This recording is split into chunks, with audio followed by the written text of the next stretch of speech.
Hey everyone, my name's Katables and I am building a GMK Pro keyboard today. I have absolutely no idea what I'm doing and had some trouble with setting up the stream, so fingers crossed everything goes well. I am going to watch some YouTube videos on how to build a keyboard. Currently first up, the lube a few of the glorious Panda Switches. I basically went to the PCK Skill website and needed a new keyboard.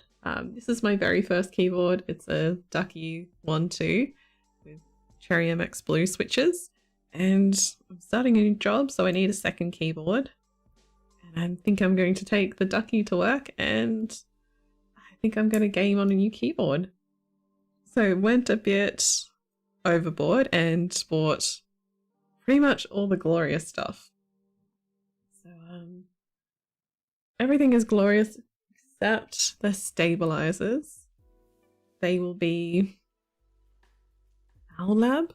I heard that for the GMMK Pro, Durock V2 or C3 equals cubed equals stabilizers would be better. But they were completely out of stock on the 4 websites that I checked for Australia, and I didn't really want to wait for international shipping. So I got Lab from Switch Keys.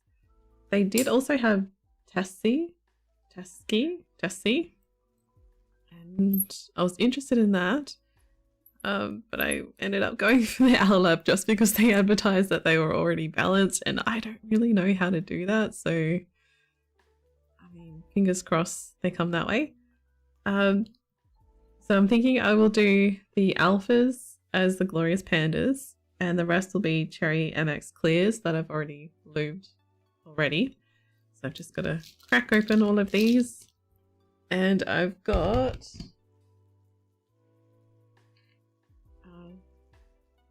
Switch Keys 205G lubricant Krytox. I probably said that wrong. I'm sorry. I don't know what I'm doing. On top of all that, I'm also going to learn about some Final Fantasy XIV lore. I honestly don't know too much. I'm still a sprout, but I sort of want to understand the bigger picture, because I know I'm only probably through level 27 of the main story quest in A Realm Reborn, so still very much a sprout. But there are some things I just don't understand, and I guess a video might help, especially when they bring up the Calamity. I don't really understand that. I know Witcher brings up the Calamity, and that might be different to Final Fantasy XIV, possibly. So learn more about that. I'm currently playing a healer, so I'll go into that a little bit further. Yay! I'm sorry I'm sipping on just some water. I'll probably have a tea soon. But you're welcome to chat and tell me what I'm doing wrong. I'm so sorry if I mess up terribly, because I'm sure I'm doing things wrong. I'll try my very best. Yeah, here we go. Okay, so I do have these, I think they're Durock foam things. They're quite squishy. I thought I'd try them with the Panda. I'm not even sure if it really needs it. I don't know if I'll put them on the cherry clears. Should I? It's kind of like a squishy material, but I don't know if that's just like the black backing or the clear sticker stuff. Anyway, I'll have a try at that. So we shall try and crack all of these open first and go through there. And I've got, I think this is from Officeworks, Mikador for artists, number 0 paintbrush. Also got a larger paintbrush. This is a number 4 paintbrush. The skinny one, and it's like a skinny tapered edge. chunk off it. The camera doesn't want to focus for us today, so I'm trying. And this one's sort of a thicker brush. Yeah. Cool. Okay. So I think there's 35 here because I put one in a tester. That one's the other one. And I don't really know if living is going to be good or bad, but we shall see. This is the Panda now. It's not even picking it up. I might just turn up the gain.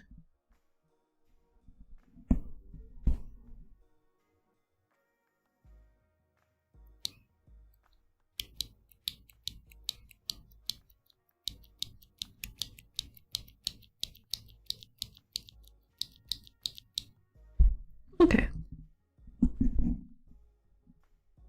Okay. I hope everyone could hear that. Alright. So I think one side is for one certain key and the other is for something else. I think. Oh, yep. Okay. That locked in.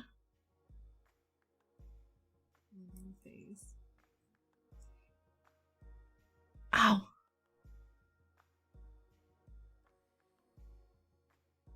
Okay, doing it in winter when your hands are already cold and frozen probably wasn't a great idea. But we're here now.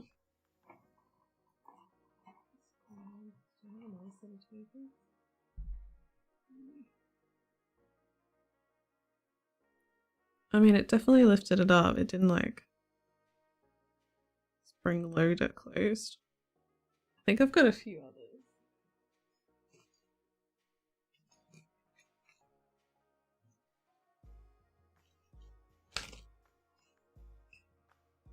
So we'll see which one is the best to open with.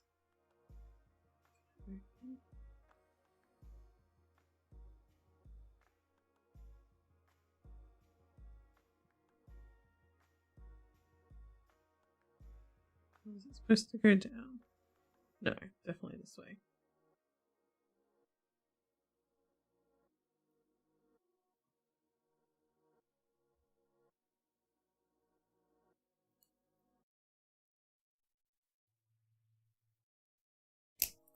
Oh man, that's going to take forever to do it that way. Okay.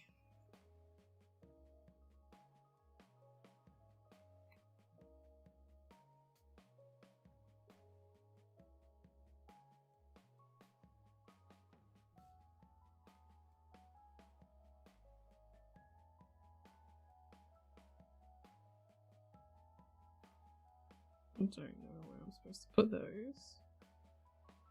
They don't fit anywhere. Okay, I'm just going to put them there. Alright, that took a while. Let's try... I think this is like a 3D printed one. It looks pretty similar.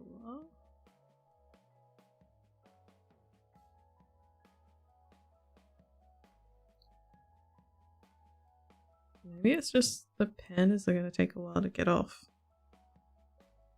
God. I was thinking this might take me like 2 hours to do, but it might just take 2 hours to open these up.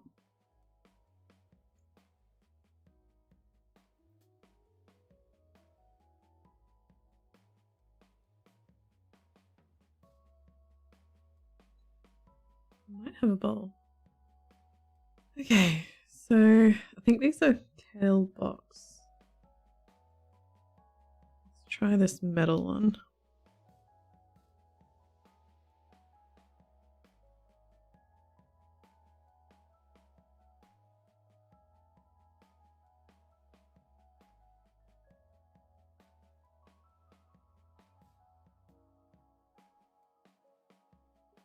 No, it must just be the... Oh, I guess that was a bit better.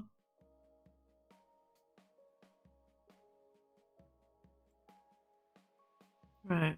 Must just be the way the hinges are. Oh no, it's stuck in there.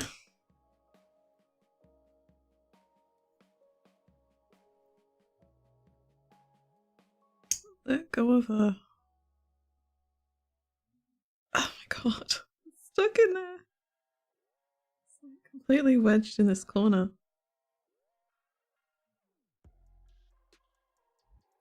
Oh god. Alright. Put those two to the side. We won't use those. Hopefully that hasn't been deformed or anything. Oh god. Excuse me. Probably wasn't the best. Might grab a little ramekin bowl thing for that.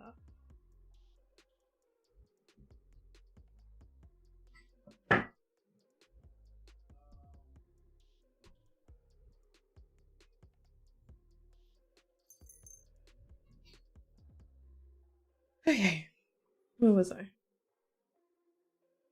So I'm in Victoria in Australia, and it's absolutely like freezing this weekend.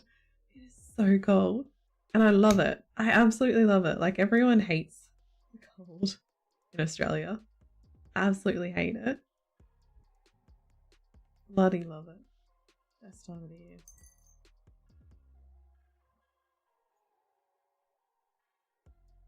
I am regretting getting this new station. Okay, I do like this one. I'll try this one just one more time.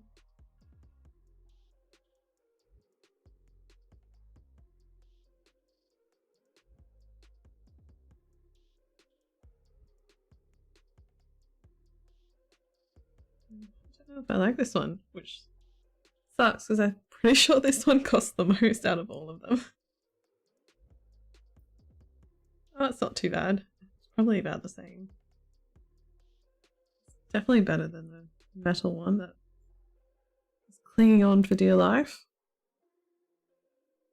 I think the springs are like supposed to go in here, but wouldn't they just fall through?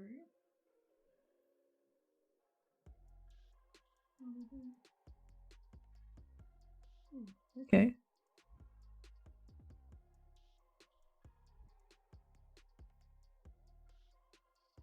This could be a complete waste of time. Yeah. Oh, I'm definitely cracking my nail. Whoops. Okay.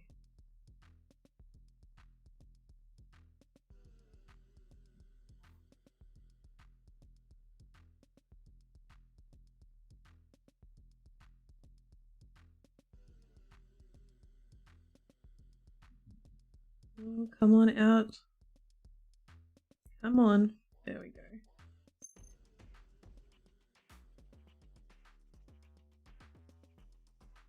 Alright.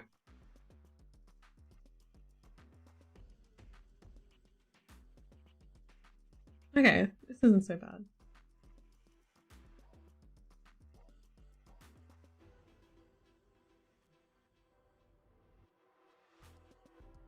So, I'm fairly new to Final Fantasy XIV.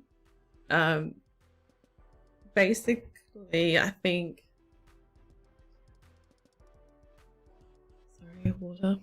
I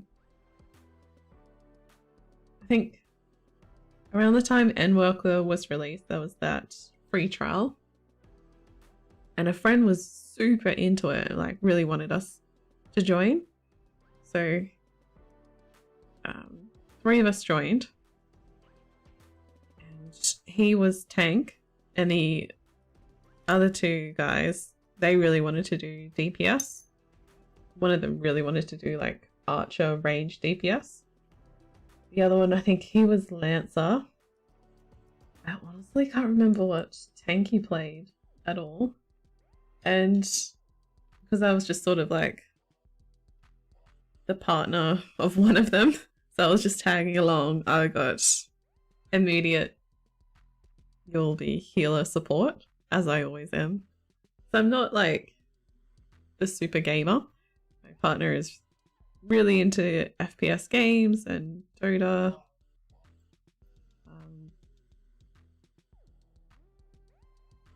Escape from Tarkov is his probably favourite. And if I do play with him, I'm always like healer or support or something like that.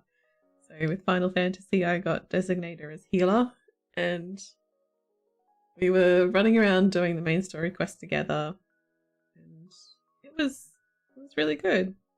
I think my partner and the guy that played the Lancer, sort of like close DPS, they probably fell out after I think about 3 weeks.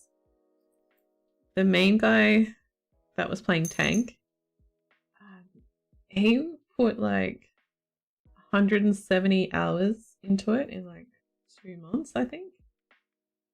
So he was like into retainers and getting all these crafters going. He'd finished A Realm Reborn.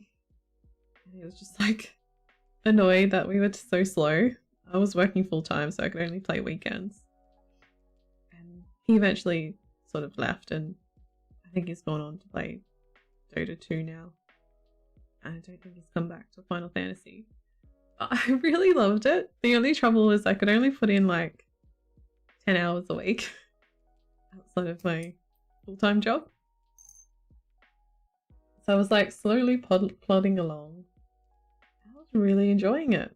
The only thing I hated was in the beginning, I absolutely hated Conjurer or Healer. Just because I felt like Arrow 1 and 2 and Stone 1 and 2 were just so weak. Like, I would see tanks and DPS take out enemies that were within like 5 to 10 levels that they were. I could take them out fairly easy, but for me it was like, I don't know, just sort of pounding, heal, pound, heal. It was really grindy, I think the word is what I'm looking for. So I didn't really enjoy it until I hit about level 45, level 50. And then, yeah, really liked it after that. And I got to continue on with the main story quest soon. So I'll probably be streaming mostly the Realm Reborn main story request fairly soon.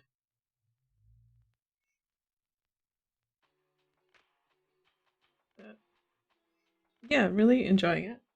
I sort of want to learn more about the job roles. I really don't know much outside of Conjurer and White Mage, since that's what I do. So I was thinking I would review some videos to learn more about it. This one is bloody stuck. There we go.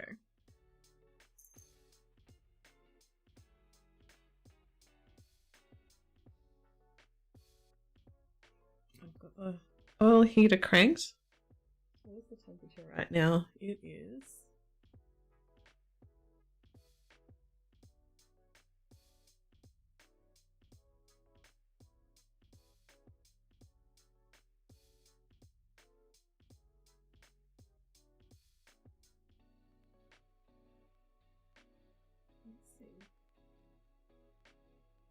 Rain Parrot says there's moderate rain lasting an hour and it's 8 degrees, feels like 3 with severe weather warning. What's the weather warning? Damaging winds. Right. I better rug up the dog because he doesn't like it when it gets too gusty and howly outside. Currently curled up in his bed next to the heater. Hey, there we go, got it.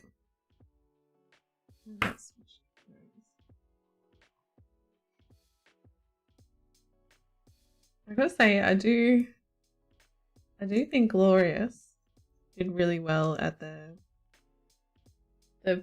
boxes, the packaging, the marketing. So whoever did this definitely needs a pay rise. I love the holo and the black and white. It's very simple, but it looks really good. And I love that the inside of the box itself is like that orange that matches with the panda stem. Yeah, think that's really cool. Nice work. Okay. Alright, so what should we watch first? Pause the background music. Should I do every job symbol explained?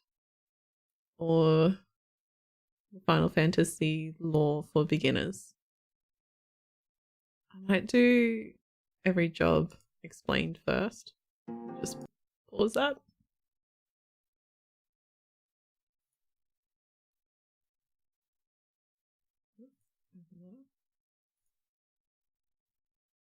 Okay, let me see if this wants to work.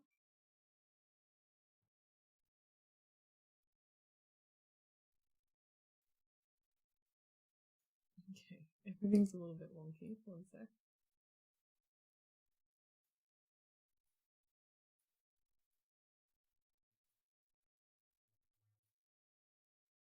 Okay.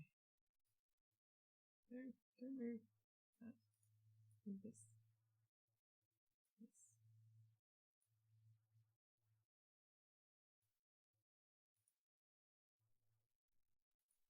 Alright. So this is every job symbol explained, Final Fantasy XIV lore by the Aeolzan Archives. Okay. Let's go.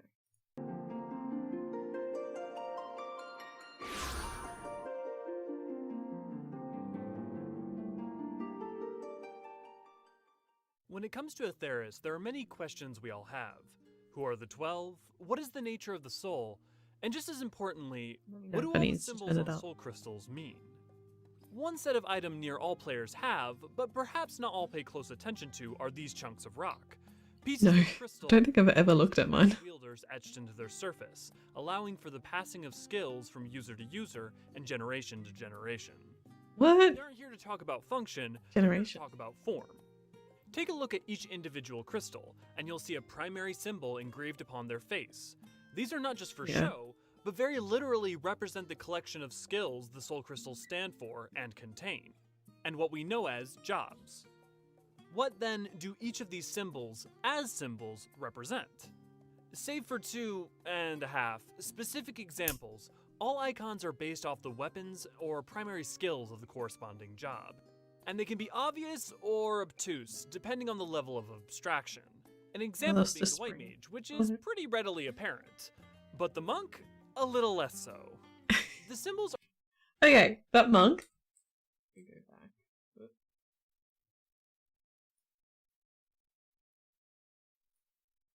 Based off the weapons or primary skills of the corresponding job. And they can be obvious or obtuse, depending on the level of abstraction.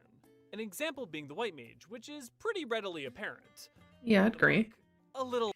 Okay, so I would see this one in dungeons if I had to do, like, I don't know, a story dungeon or something like that. I'd see that one there and I would think, okay, cool. So they have like a Wolverine. I genuinely think they have Wolverine because, like, when I see that, I see like Wolverine's either claws or he scratched something.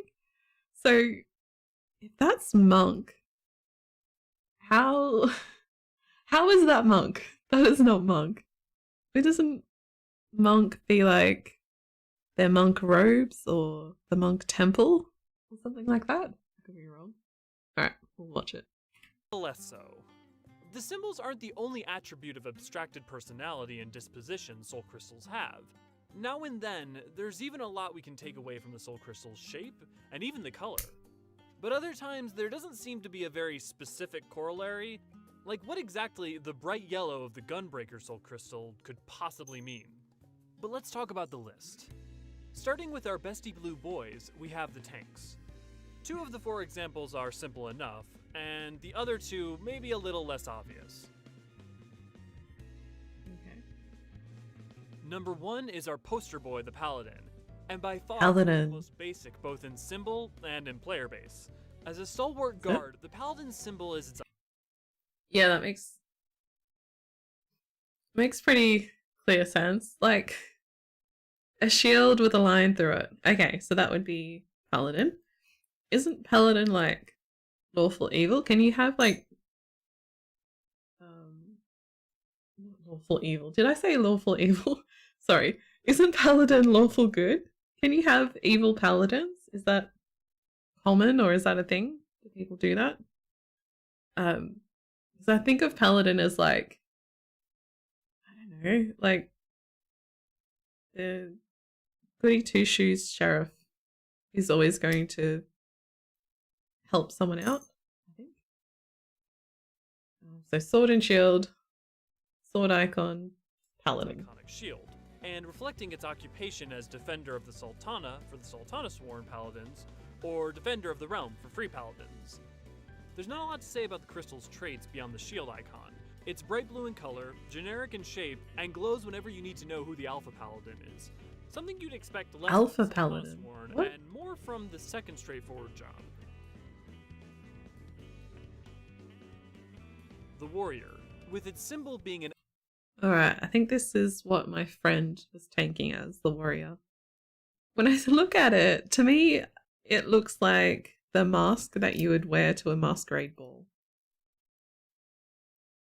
Like, every time I see that, I think, oh, it's a mask, so it must be like ninja, maybe? So I definitely need to like learn the job icons, especially in dungeons, because I think I just make up stuff from what I think that icon looks like, but not what it actually stands for. So maybe I'll have to do like pop quizzes to learn it better. Alright, so masquerade ball icon mask thing is, what was it? Warrior. an actual double-sided axe head, matching the battle axe it wields. Oh, and it's a acro- battle axe. Angry Double-sided crimson battle hue axe. that I can only really describe as cherry-flavored, and crescent shape that makes up the warrior's soul crystal is like the flames of rage that all warriors Does kind of look like it does look like a, what's that hard candy that's like cherry flavored? Oh, I used to hate that. I hated the cherry flavored hard candies. We call them lollies in Australia. But does sort of that top part kind of makes it look like, I don't know, almost like fire, flame. I don't know. That's a pretty, alright. The concept of this one I like the most so far. That one's pretty cool. channel for their abilities, and match the characteristic red eyes they have while channeling their primal form. Oh, Also choose red to remember eyes. These points as a nod to horns, which are a recurring motif on warriors' armor. Oh, okay, probably. The other two tank jobs Dark Knight. Okay. I hear this one is like, if you want to be edgy emo, you do Dark Knight. That's what I've heard on Reddit. I don't know if that's true, but I mean, if I'm going to play a tank, I'll probably check out Dark Knight and see what the edginess is all about. symbols are a little more vague. The easier one being the Dark Knight symbol, which is its greatsword. This becomes more clear when the symbol is flipped on its head, and as self-assigned judge, jury, and executioner of the wicked, Even when it's flipped upside down, I don't even see it as a greatsword. It still looks like, I don't know, like a summoner spell. I don't know. Okay, so star with a pointy bit, like this bit, is Dark Knight. Okay, so what's the difference between Dark Knight and Paladin? Just that Paladin has a shield and a sword, and Dark Knight has a massive sword? Is that it? I don't know. the blade with which the Dark Knight brings just death is a fitting icon. Reaching a little more, as a Pouring further down. detail, the starburst pattern could be read as the tendrils of shadow that eke out from the Dark Knight's crystal. And if all of this wasn't enough, Oh, come on. Look at that crystal. That is an edgy burgundy. Is it burgundy? Blackcurrant to me. That is an edgy crystal. Like, oh, that looks like a I don't know, it almost looks like it's turning dark, like it's going to evil. Anyway, we'll see what they say. Just look at the color and facets of their crystal, which, whether or not is indicative of anything, tells you that the job is both metaphorically and literally edgy. Hey! Last of the tanks, bodyguards both in Inception and in current days. The Gunbreaker symbol has been said by some authorities to be the image of a crosshair with a... Gunbreaker. I think I've only met one Gunbreaker so far. Gunbreaker's the one with... It's like a giant sword. No, it's like a giant gun with a sword on the end. I think. Something like that. Slash through it. The literal image of a gun being broken, befitting its name. Alternatively, reading of the image as the Gunbreaker's don't weapon say it that way. by its victim, with the slash as the blade and the circle as the gun cylinder, ready to fire. Oh, circle of slime. This is me! This is me. Now with tanks out of the way, we're on to our second pair of 4 with healers, like the White Mage, whose symbol is pretty self-evident as it's Staff just its with staff. a healing As circle. wise healers attuned to the elements of the world, the White Mage as a role is complemented with its crystal shape and color. A soft, calming white. Its smoothed oval of a... Alright, if this isn't like an eggshell white, then I don't know what is. Like, this has to be eggshell. I guess it's creamy. To me, it looks like eggshell white. I think it's boring compared to everyone else's jobstone, but I mean, I can understand why it's White Mage. It obviously reflects white, so yeah, I guess. I'm sorry. Yeah, I find my jobstone so boring that I probably only looked at it for 5 seconds when it was first handed over. Stone matching the history of its creation and purpose. As time and the elements have worn away the lost city of Amdapor, so have many hands and ages worn smooth the crystal's facets. Okay, that was smooth. And speaking of smooth, let's look at the butterscotch candy-looking Astrologian. Be they from Sharlayan or Ishgard, the Astrologian symbol is its cards, which are as or more archetypical than its astrolabe. The cards are easy to parse, 2 of them stacked together. The only real question is if the line that cuts through the cards is indicative of movement, use, or something hearkening to a shooting star's trail. Any of them are possible, and it's also... Alright, as a sprout, when I saw this one, I kept seeing FC. And I'm like, oh, just like, you know how you have like an FC or a free company in Final Fantasy? It's like, oh, can you have like a FC player? That's how my dumb brain was thinking it. When I see it, I still see like a back to front F and a back to front C. Obviously, as soon as you say Astrologian, and obviously with Astrologian, I don't know how to say it. They have tarot cards, so yeah, I can see it's like an interpretive way of seeing cards, but my brain just sees FC. I've got to try and train it the other way. Just as likely, it's just a stylistic flair for a more interesting and parsable design. Though reading and casting cards are a primary skill in their arsenal, the Astrologian is interesting, but not singular in its job symbol not actually being of its primary armament, but instead its skills. Since both tools and abilities are used to facilitate the reading of stars, the broad rule for icons and their representations hold. Now, the shape of the soul crystal actually says a lot. Alright, that one is cool. Look at that one! I love that colour. Look how shiny it is. Okay, they got a cool one. Despite being near featureless, other than the color. A perfectly domed circle, it reflects the celestial spheres of the... Alright, I reckon so far the best tank jobstone was definitely the Dark Knight. And so far the best healer jobstone. So far we've only seen White Mage and Astrologian, but Astrologian is definitely winning. Stars in space, from which the Astrologian draws its aether and reads the future. And speaking of Sharlayan, some monadic practicing doctors of the Northern Empty, The sage symbol isn't hard to figure out. It's therefore newless, their primary means of healing and self-defense. The white color of the soul crystal matches the traditional coats of the sage, or maybe it's just symbolic of the sterile. But more humorously...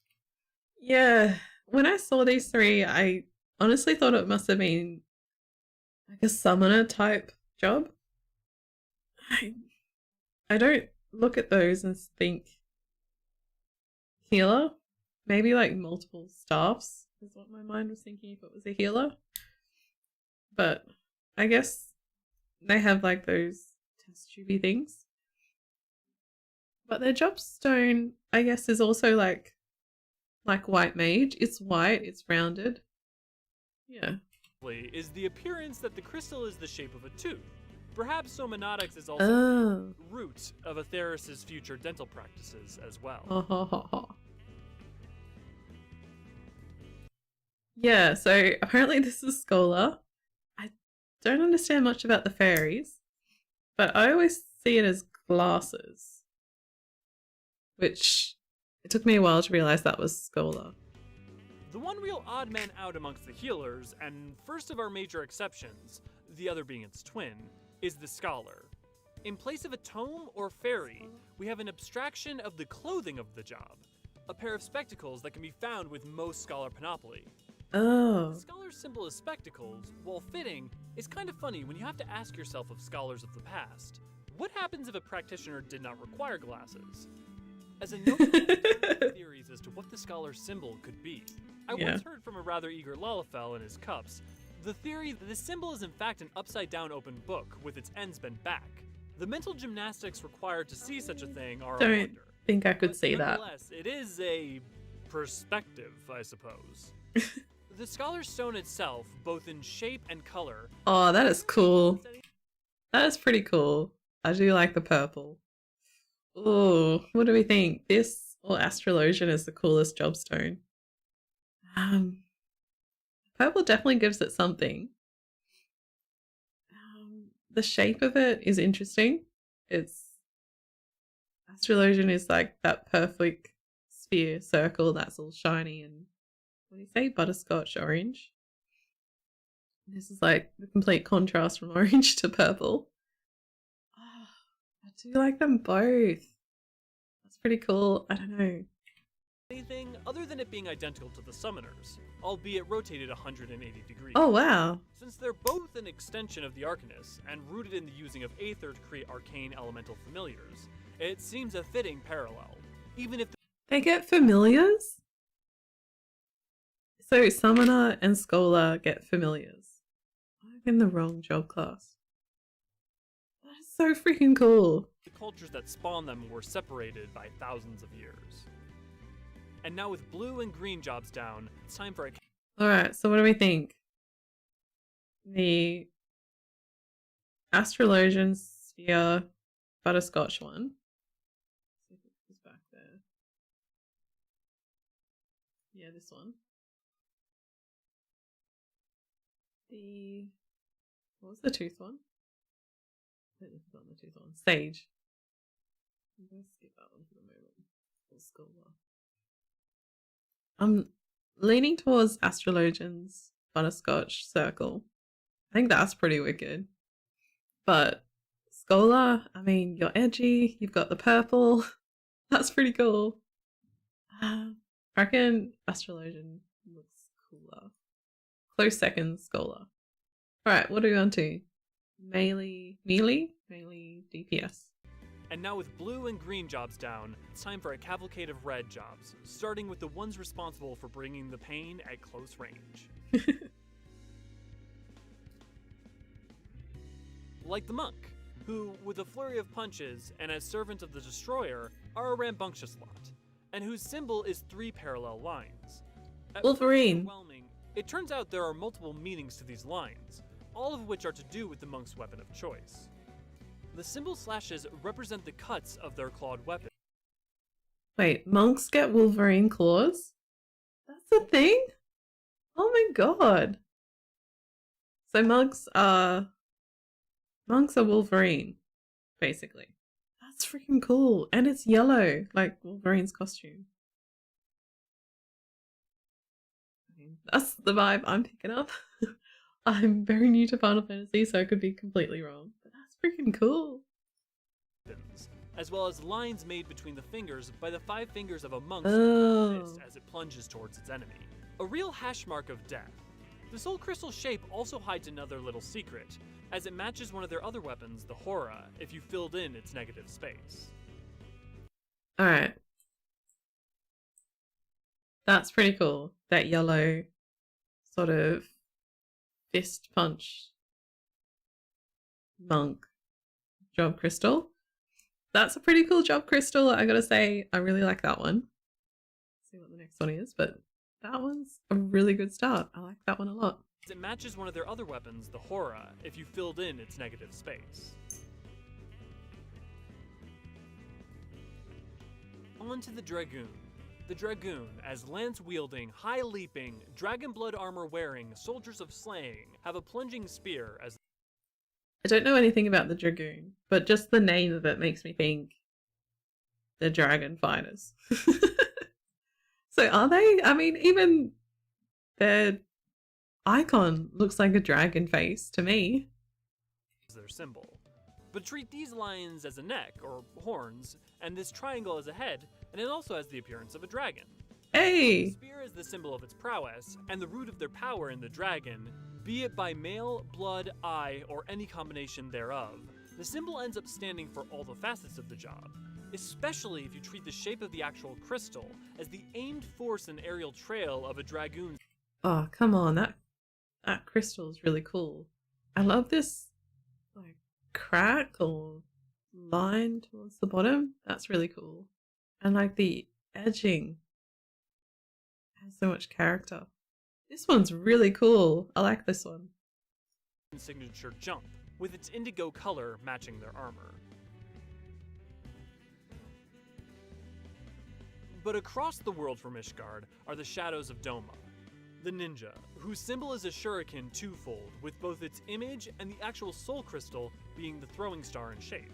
Which makes me question, if you were really desperate to throw it at someone as a weapon, does it count as a double hit? Wait, go back. Whose symbol is a shuriken twofold from Ishgard. But across the world from Ishgard are the shadows of Doma, the ninja, whose symbol is a shuriken twofold, with both its image and the actual... Come on, that jobstone. That jobstone definitely fits ninja. It's black with the red icon. That's freaking cool. That is so awesome.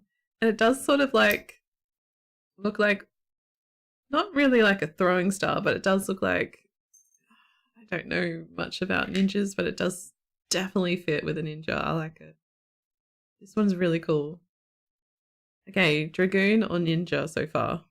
I mean, so far, all of the DPS that we've seen, the 3 of them, Monk, Dragoon, and Ninja, have had way wicked jobstones. Way better. Like, so creative. I like it.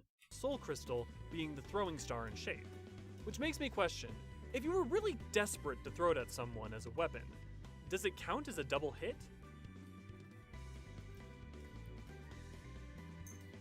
And while we're speaking about Othard, and harkening back to the Gunbreaker, we have the Samurai, whose symbol is the image of a katana from above, with the blade near invisible, and only the Tsuba... Almost looks like the Eye of Sauron to me, that middle part. Almost looks like an Eye of Sauron to me. But this one's cool. Summoner. Is that right? Parent. Simple enough, it would track then that the metallic gray of the crystal itself matches the cold steel of a samurai's blade. Right. That is so cool. Yeah, I really like that.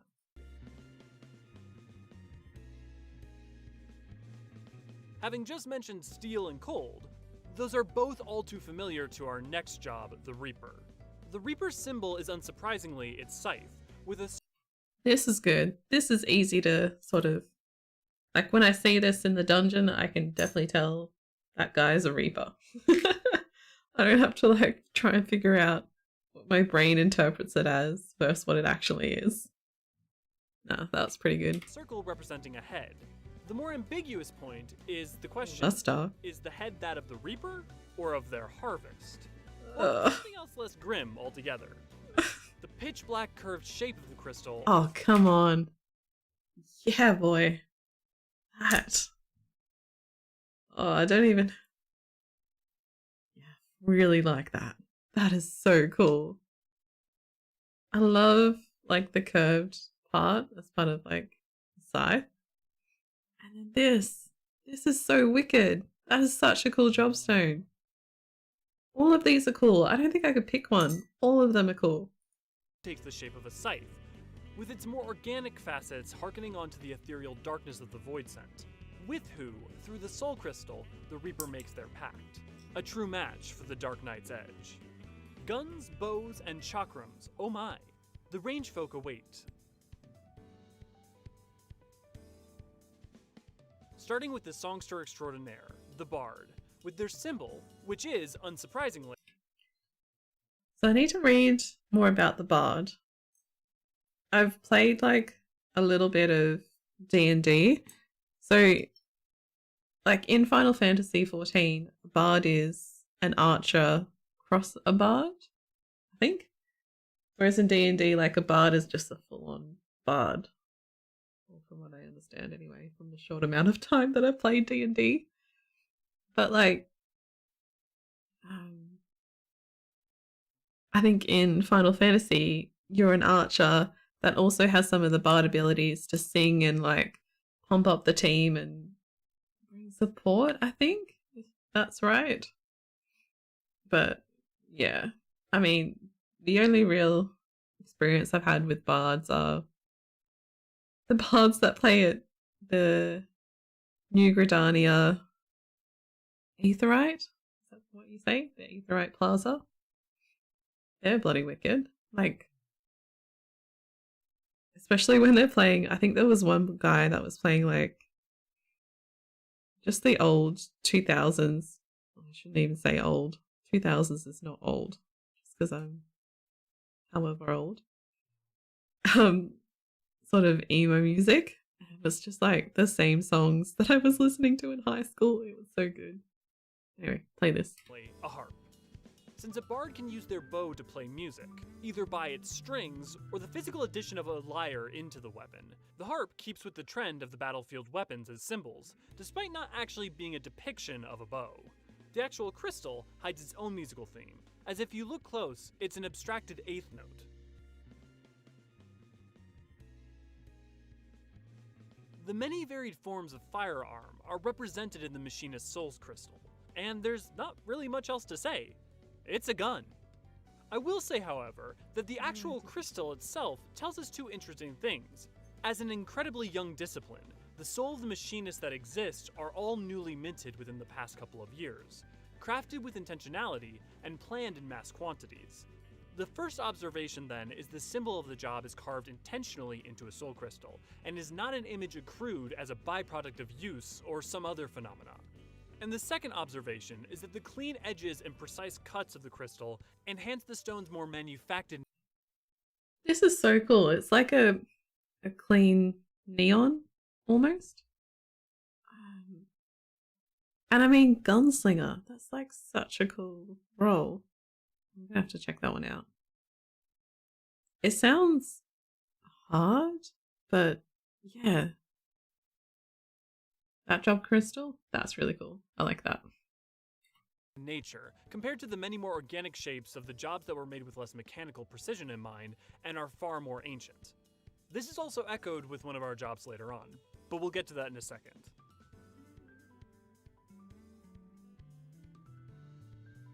Now, the industrialization of Ishgard that led to the machinist is a far cry from the dancers of Thavnair, with their elegant movements and bladed boomerang circles of death. The symbol of the dancer is a lovely heart. Oh, a dancer's a heart. Okay, I think I've been getting ninja and dancer mixed up. But yeah, the dancer looks really cool. To me, it's almost like a ninja, kind of. I don't know. It looks really hard. But yeah, I think dancer's really interesting. Okay, let's see their jobstone. that represents said chakrams, as well as more vaguely the connection dancers have to bringing joy to people all over the world and relieving them of their despair. The pink lemonade-looking crystal seems to be the No way. That's their job stone? Oh my god. That one's wicked. All of these DPS have like such unique creative job stones. This is so much better than what I made. Oh my god, I love that one. That one's really cool. But I'll leave that up to you. Regardless, it looks delicious. It does. It's time for the big booms, the casters. Dealing with a symbol within a symbol again, the Black Mage's icon and soul crystal itself have the form of a comet. The reason requires a... Okay, so I've got to look out Black Mage. That comet is really cool. I think I've seen that comet heaps, but didn't know what it was. So comet, Black Mage. I don't know how... sorry, lost my voice there. My brain doesn't look at that and think Black Mage. It thinks like, oh, bomb explosive roll. I don't know if Black Mage can do that. Obviously, I've got to learn a little bit more. Okay, let's check out this first lubed switch. I'll go back to the desk for a second. So we've got the lubing station set up.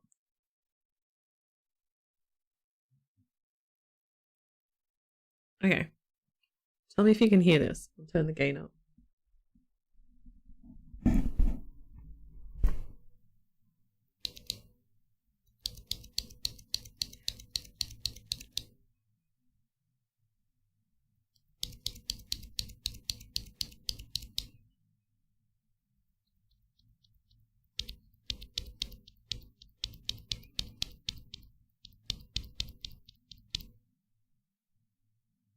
This one's lubed.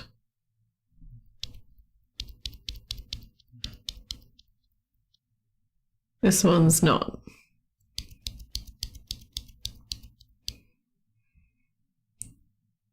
I don't know, I think it's okay.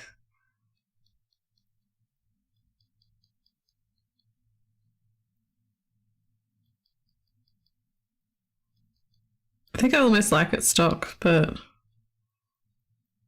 I do kind of like that it's so quiet. I might try a bit less lube. Interesting. Okay, so that's stock. You go on that.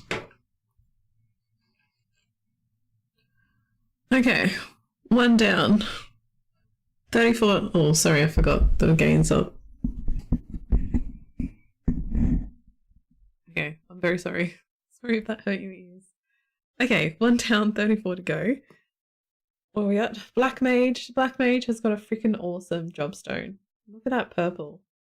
That's so cool. I'm so jealous. I want something cool like that. A bit of context. Over 2,000 years ago, during the 5th Astral Era, a comet was going to crash into the star. The Maki Mage Shitoto divides the art of the Black Mage in order to stop it, and ended up becoming an associated symbol. Even donning it upon stabs, its destructive power is matched in the methods and madness of the Black Mage's own spells. Which is to say nothing of our next contender. Summoner. Part 2 in our dipartite clothing crystal is our eggy. That's Summoner. How is that Summoner? Can someone explain that to me? It doesn't make sense in my brain how that is Summoner. I'm completely missing something there.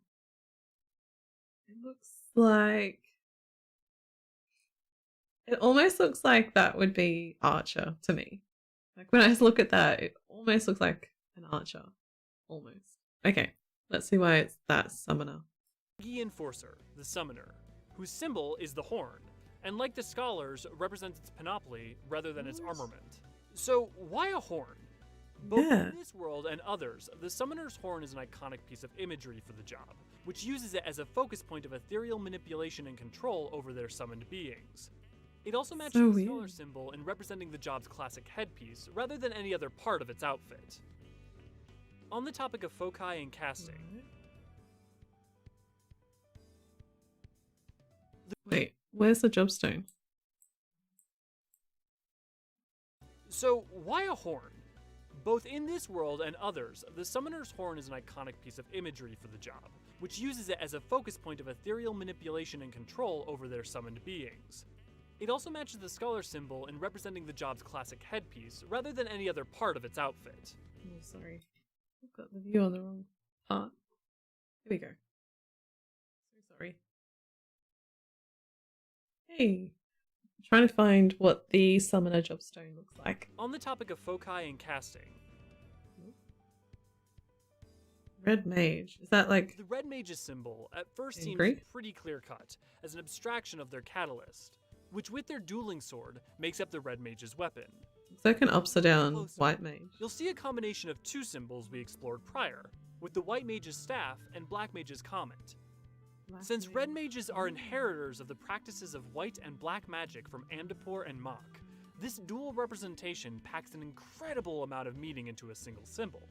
If you need me to explain why the crystal is red, there is little I or any other can do to help you. That is a cool crystal. Look at that. I love how faceted it is. It's so pretty. That one's really cool. Alright, that's a high win.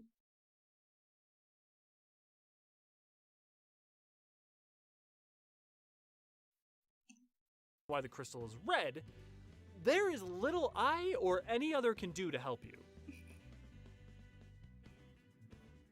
Blue Mage. Last but not least, our final symbol is the mask of the Blue Mage. As a potential... Why is the... Okay, so that's definitely a mask, like a masquerade ball. What? So we've got White Mage, Black Mage, Red Mage, and Blue Mage.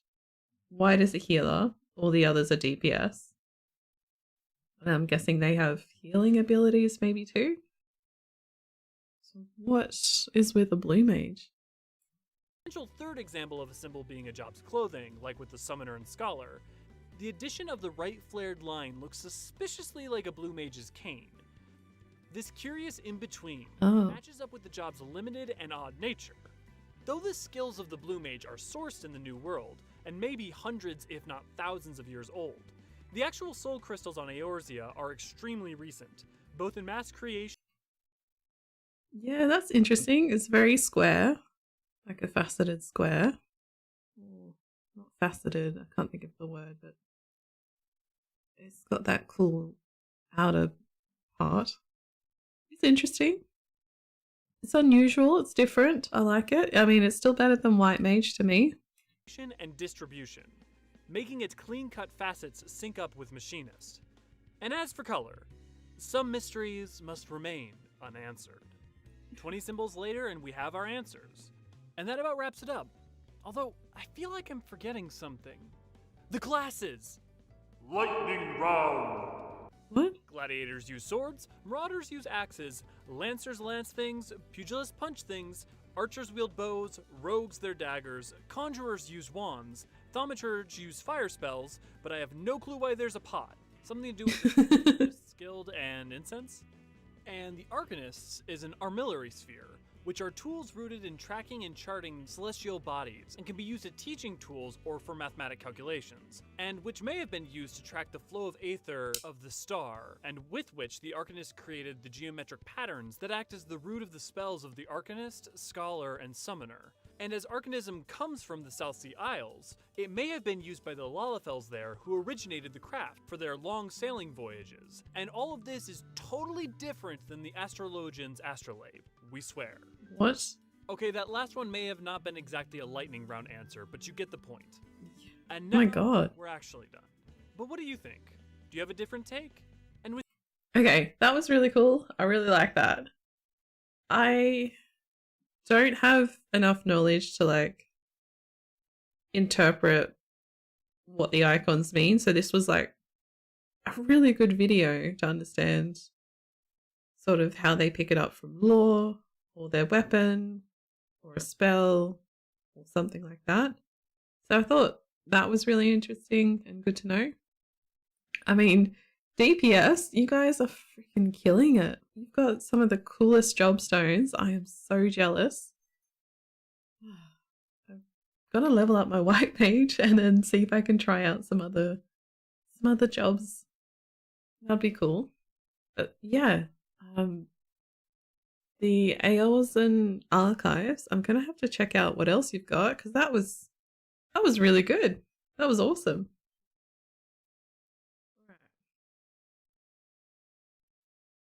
So I'm on to lubing.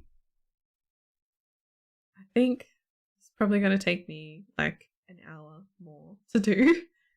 And then I'm probably going to stop and come back to the rest of the build next weekend. So I've got a couple of other things I have to do today, including watching Severance and I think The Boys. Amazon Prime comes out today, so we're going to watch that, which will be good. And then next weekend, once this is all lubed, I'll have a go at actually building the keyboard.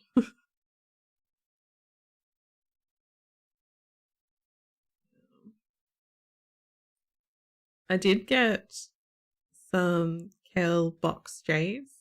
I absolutely love the sound and the feedback, but I don't think my new job would be so happy to have that, or I don't think other people would appreciate it as much. Okay, this is going to be a really slow process. So there's a couple other videos I was keen to check out as well. Put this in here. But I've got to say, from my experience with Final Fantasy so far, I think I'm only 130 hours in, and I have a level 58 Fisher and a level 67 White Mage, and I am halfway through A Realm Reborn. So my experience is very limited. Other people have done so much more. I'm so much loving it. Like, it is so good. There was a really good video I was watching with Kepler and Asmongold, who are playing Final Fantasy. That was really good to understand a bit more. So I did find the main story quest in A Realm Reborn quite boring. I'm not sure if that's the right word. Tedious, maybe? Back and forth, run here, run back, run there, run back. So I think that's why I started doing Fisher, just to try something else and do some dungeons as White Mage, and I stopped following the main story quest for a while. Oh, there's a snap. That feels nice. Oh, I was going to do films. Crap. Let me check how to do these films.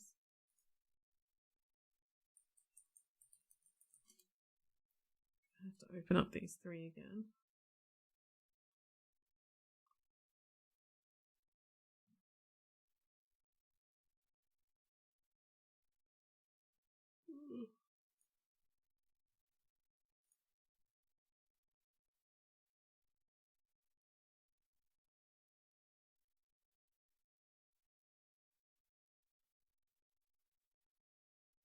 Okay. Alright. I'll just quickly do the films for these three. What was I saying again? Oh yeah, about Zeppler and Asmongold. So I was finding the main story quest a bit of a tedious chore to get through, so I wasn't enjoying it at all. I wasn't having fun.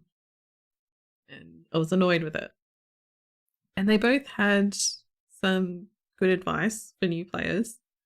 I'm guessing both of them have come from WoW, which is, from what they explained it to be, very grindy, like it's just common to do those kind of tasks. And I've come from ESO and Valheim, and yeah, I didn't really have that much experience in it. So it was really interesting to put how you've got to have like a mindset and a perspective and just be patient and enjoy the ride. It's not about spamming click or enter to get through the chat. It's about enjoying the ride, enjoying where it takes you. Oh, it comes off this way. Oh, I don't know. I thought, well, that's where I've messed up. That's why I'm doing it wrong. Because I'm just spamming everything to be like, okay, what's the quest? Where do you want me to go? Hurry up. Why is this taking so long? Oh my god. Like I was getting bored so quickly. So I had to change the way I was thinking about it as like a new timer sprout. It was really interesting. Okay, where are we? This way?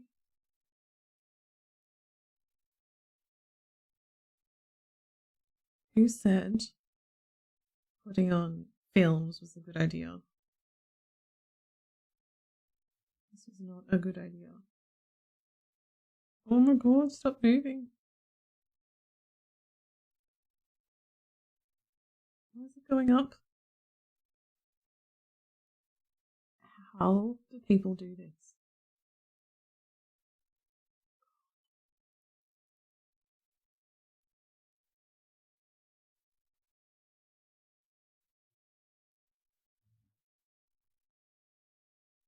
Back into position. Assume the position. Okay. Mr. Foam, I need you to stay there. Mr. Film, sorry. And then keep your legs to the back.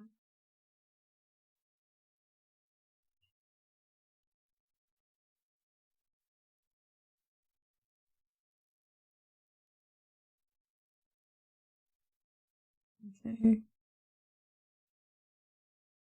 Looks good.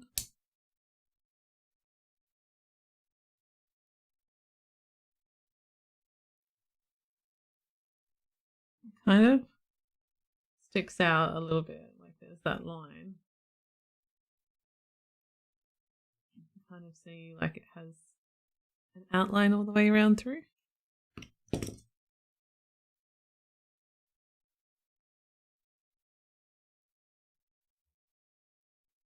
Definitely interesting. See how that goes. Alright. I don't know if I'll get finished in an hour now that I've remembered that there's films to do.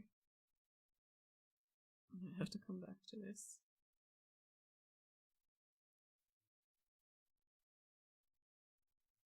Okay.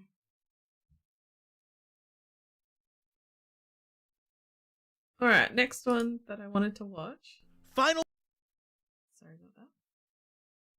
Is Final Fantasy Lore for Beginners, Heidelen's History by Jesse Cox. I don't know too much about it, but it's the first of 3 videos in the Lore series designed to help new players get into the game. So I thought that would be a cool one to watch. Let's try.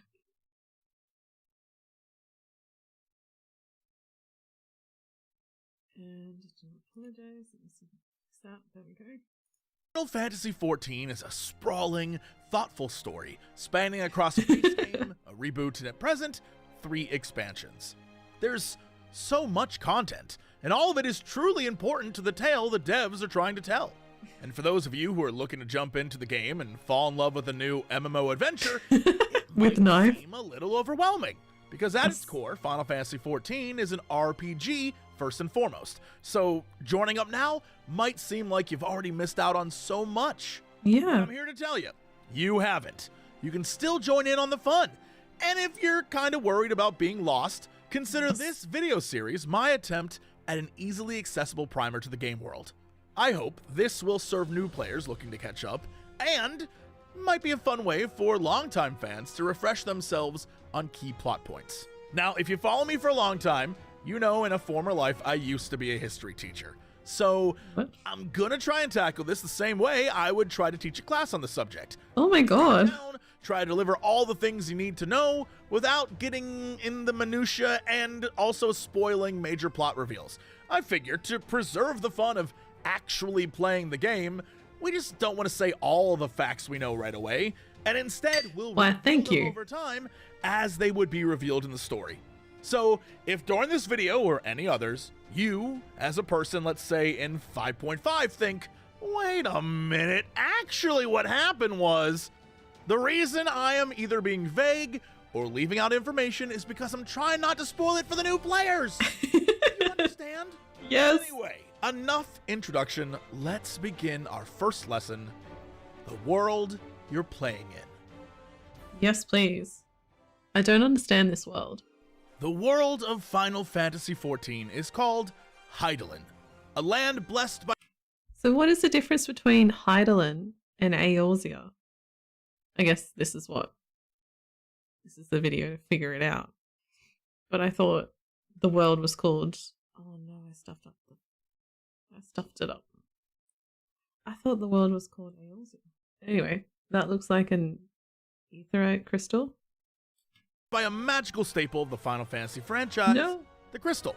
Now, if you've never played a Final Fantasy game, you don't need to worry. The crystal, just like chocobos or moogles or whatever, is just a trope of the franchise. None of the Final Fantasy games are actually connected in any important manner. However, Final Fantasy XIV does pay homage to those games that came before it in some very fun and fan-servicey ways. But none of it is important to the story.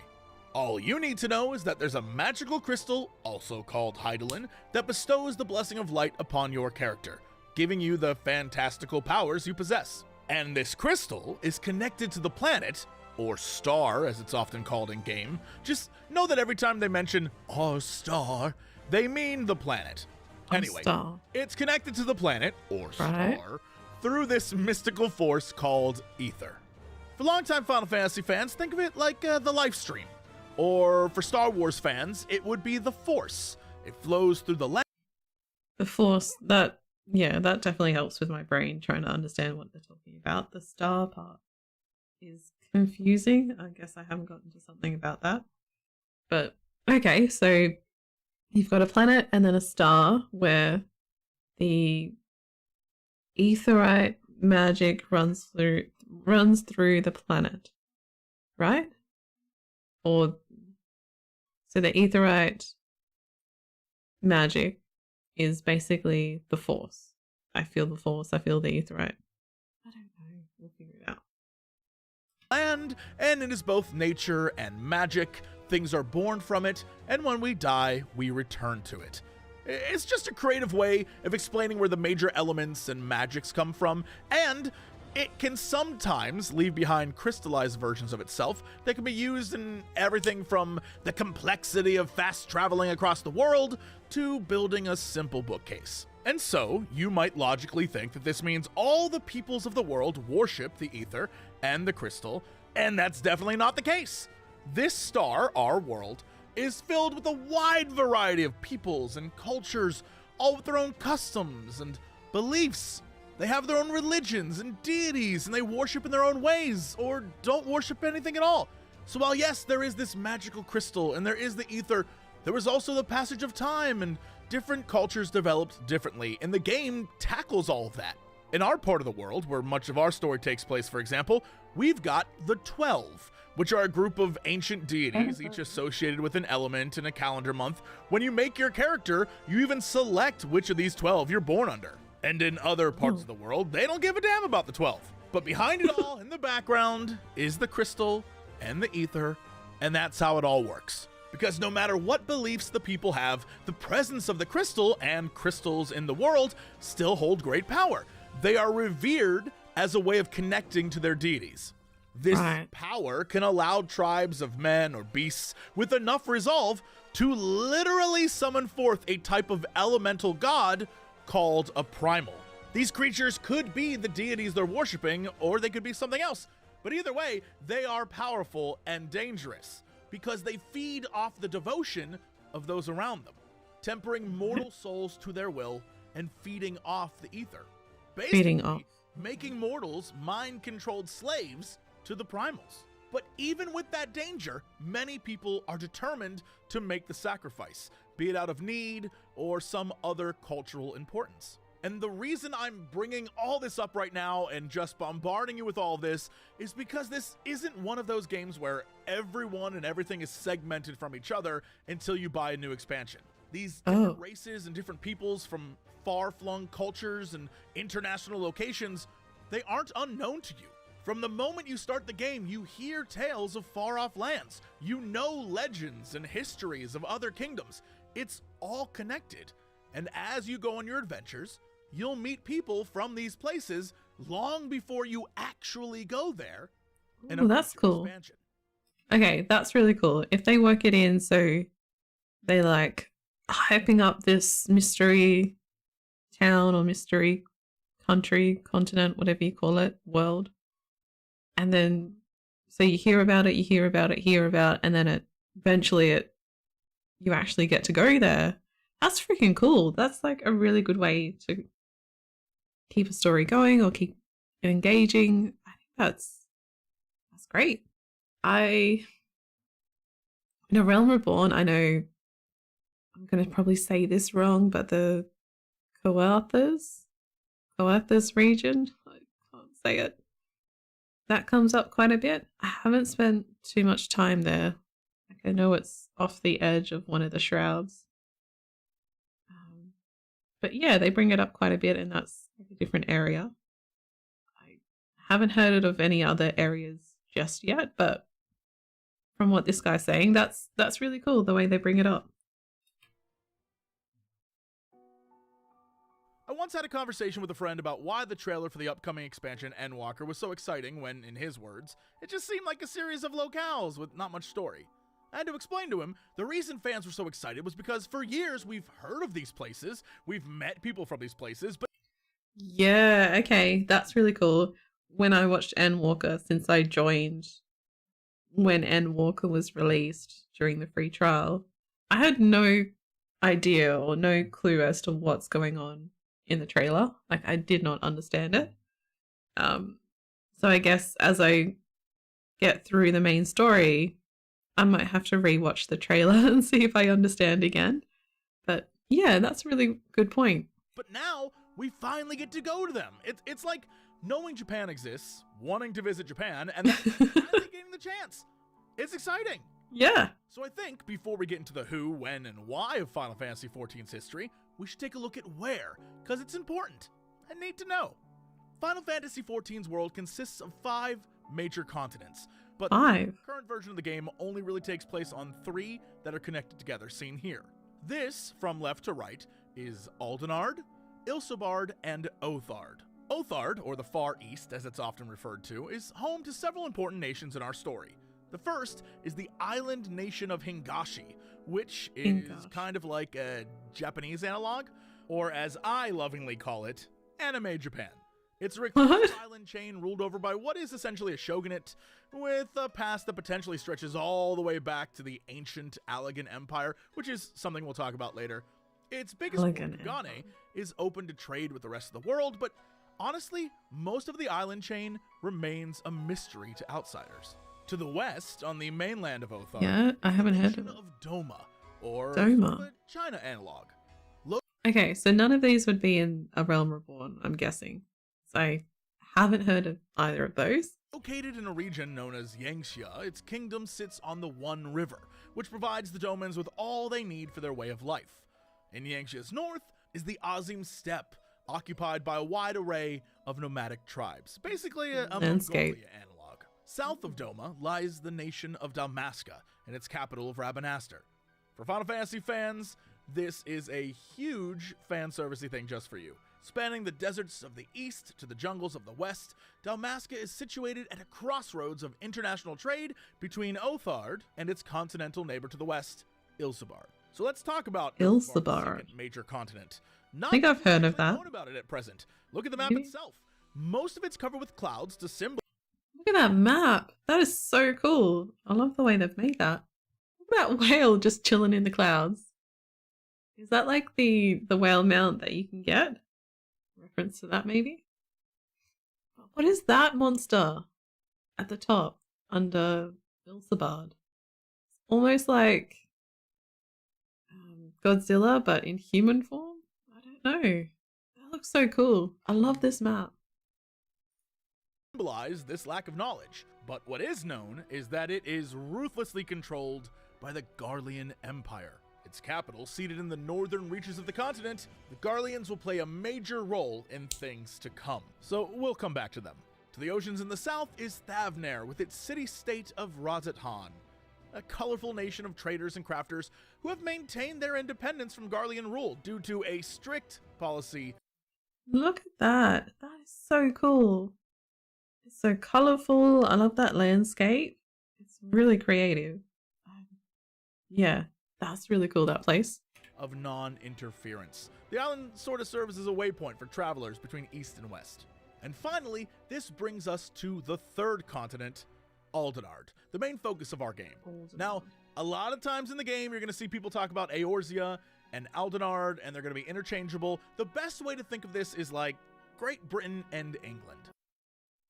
Oh, okay. So Eorzea is part of Aldenard.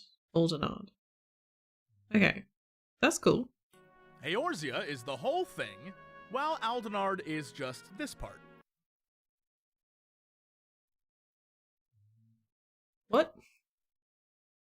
So all of those countries and continents included is called Eorzea, but just this particular one is Aldenard.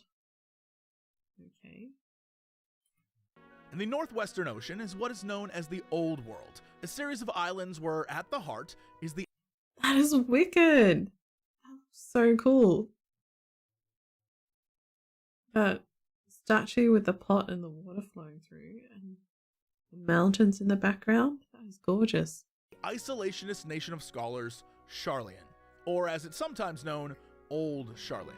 Revering those who devote their lives to study, this nation of academics rarely involves itself in the affairs of other nations. In fact, it mostly just hoards knowledge for itself. Its governing council, the Forum, is secret and selective about what knowledge it allows to be released into the world and how it's disseminated. On the total opposite end is Alamigo. Prosperous from its early days of salt trade, the nation became a mighty force, and some say the most powerful military in all of Aldenard. For years, they were a strong bulwark in the east against the forces of the Garlean Empire, leading to a proud and stubborn people. The north of Aldenard is ruled by the theocratic Ishgard. Its holy see Heard of that the place. lands of Kurthis and puts faith above. Kurthis. Is that how you say it? Kurthis. Okay. Yeah, the story is getting close to those places. So I've heard of those. That looks so cool. Look at that castle. Of all else. Controlled by the church, but maintained by 4 high houses, it's basically Game of Thrones. That's so cool. Vying for control over what little the church does not possess. And although they are neighbors to the other Eorzean nations, their attention is drawn north to Dravania, home of dragons. For 1,000 years. You've got Home of Dragons? Oh my god, that's really cool. Gotta go there. I think the only dragon lights that I've seen are Pesties? I can't remember how you say it. From Thanalan. I mean, they're kind of cool, but I'm guessing they're little in comparison. Just gonna get this. I want to go in. It doesn't want to. Oh, that's the wrong way. Years they have waged war on the Dravanian horde, and it continues to this very day. Between Ishgard and Alamigo lies Redania, set deep within the... Hey, Redania, yeah! So that's my home state. I think that's where conjurer is, so that's my hometown. Redania. Redania's the best. Fight me on it. The forests of the Twelveswood, Redania is one of the 3 starting cities. They're a nation focused on agriculture and harmony with nature, a place Who doesn't like that? Agriculture, harmony with nature, the forests. Just like the best place to be.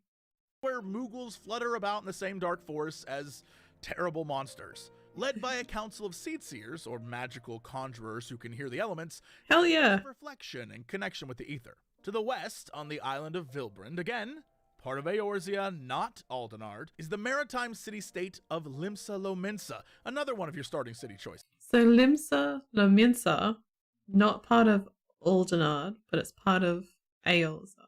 Okay, cool. The Nation of Pirates, as it's called, was formed from an alliance of rival crews who sought to end the bloodshed. But in recent years, the nation sort of seeks to move away from its plundering past. And finally, in the southern deserts, the last starting city, Ul'dah, an affluent culture of merchants and miners, teeming with unimaginable wealth and unthinkable poverty. Ul'dah finds itself at an inflection point, making it the focus for much of the game's story. Although the city-state is technically controlled by a sultanate, the true power is held by the Syndicate, a cabal of mostly wealthy businessmen. And that's the 3 main continents. I know, it is a lot, but thankfully you can revisit this video, rewind, do whatever. If you have any questions, hey, that's what comments are for. But I did mention there were 5 continents. The 2 others, Miracidia and the mysterious New World, are not on any current version of the map. The way I've always thought of it is if you look at the map, it kind of looks like Earth, right? And you can see the 3 major continents are kind of like where Africa, Europe, and Asia would be. Then Miracidia would be Australia, or maybe Antarctica, and the New World would be the Americas. I also say this because in-game, there are hints about what's going on in the New World, and it all sounds very similar to the native peoples and cultures from the Americas in Earth's history. Miracidia, on the other hand, is a place where men and dragons and a centaur race and tree-like creatures thrived. They had their own religions and cultures, and were in the past protected by the elder dragon Bahamut. But, like I said, that was in the past.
Sorry, partner and I are getting hungry, so we'll probably do dinner soon. Anyway, back to this.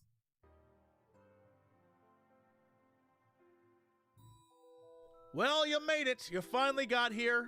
We had to go through geography, but now it's time to take a deep dive into the ancient history of the world of Heidelen.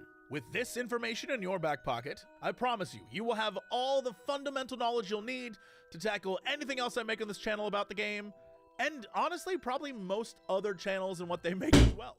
So to start, and I know this is going to be confusing, so just bear with me. It was confusing for me when I first learned it, but I'm here to walk you through it. The past is described in Final Fantasy XIV in the terms Astral and Umbral eras. And so those concepts, Astral and Umbral. So, is that like a AD BC. Like we have 90 BC and 90 AD. So we'll find out in a sec, I guess. And Umbral can get kind of confusing because in the game they're connected to crystals and elements and pretty much everything. And having been a new player once, I too, even having read everything, was like, what the hell? Let me simplify. Astral means active, while Umbral means passive. Alright, when I hear Umbral, I just keep thinking Professor Umbridge from Harry Potter. Okay, so Umbral means passive, Astral means active. Okay. We can get into a lot more detail, and if you want that video, just ask in the comments below. Let me know if you want. Oh yeah, we want that video. Astral, Umbral, but just active, passive. And when it comes to talking history, it's even easier. Just think Golden Age versus Dark Age. Astral. Oh, yeah. Okay, that makes more sense. Astral, Golden Age. So Astral is like all alive and active, and like I live in a gold mine city, so I would say right now we're in Umbral, but back then when gold was going, it was probably in an astral phase. So yeah, I like that. Golden Age, Dark Age. Eras are mostly defined by civilizations rising and technology advancing until a terrible calamity occurs, resulting in an Umbral era or a time of recovery. So Calamity. I heard The Witcher talk about Calamity as well. Collision, something like that. Could be wrong. So Calamity, like a huge, what do you call it? Event where mass death or mass. Yeah, I guess he'll tell us in a second, but I was trying to think of what it would be. Until eventually it is followed by a new astral era. Our world, this star, Heidelen, has moved between these eras 6 times in recorded history before the start of our game, each tied to Whoa, that's so cool. And I say recorded history because long, long ago, before the first astral and umbral era, was the time of the 12. This was a time of those larger-than-life heroes or gods. Honestly, we don't really know.